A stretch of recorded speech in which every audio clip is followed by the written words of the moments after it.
Welcome to the Workplace Minute, powered by H3HR Advisors and sponsored by Paychex, one of the leading providers of HR, payroll, retirement, and software solutions for businesses of all sizes. My name is Steve Boese. With obesity rates climbing, employers are challenged to respond.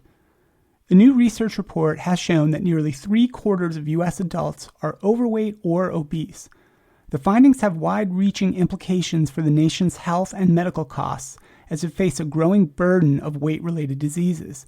These challenges are particularly important to employers in terms of employee medical claims cost, lost productivity, and increased absenteeism. The study, published last week in The Lancet, reveals the striking rise of obesity rates nationwide since 1990, when just over half of adults were overweight or obese, and shows how many more people are becoming overweight or obese at younger ages than in the past. Both conditions can raise the risk of diabetes, high blood pressure, and heart disease, and shorten life expectancy. And without aggressive intervention, the researchers forecast, the number of overweight and obese people will continue to go up, reaching nearly 260 million people by 2050. The implications for employers and the overall economy are serious. A joint economic committee report released this year predicted that obesity will result in up to $9.1 trillion in excess medical expenditures over the next 10 years, much of which will be placed on employer-sponsored and funded healthcare programs. One challenge for employers has been their reluctance to offer employees insurance coverage for weight loss treatments that are known to work, like intensive health behavior and lifestyle treatment, as well as weight loss medications and bariatric surgery. Newer GLP-1 drugs like Wegovy and Zepbound are promising, even while their long-term effects have yet to be studied. But in order to have a significant employee health impact, these drugs will need to be widely accessible, and that's a tall order given how expensive they currently are. Employer coverage of GLP-1 drugs for weight loss is on the rise. Some key points based on recent data. As of 2024, approximately 33% of employers offer coverage for GLP-1 drugs for both diabetes management and weight loss.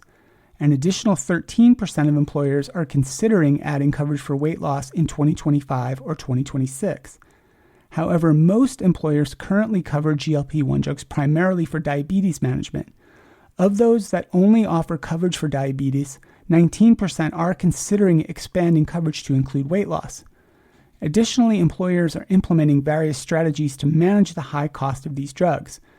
Common restrictions include prior authorizations, which means ensuring that the drug is medically necessary before approving the coverage, higher cost-sharing requirements, increasing the out-of-pocket cost for employees, and lifetime or annual dollar limits, setting maximum amounts that could be spent on these drugs for each employee.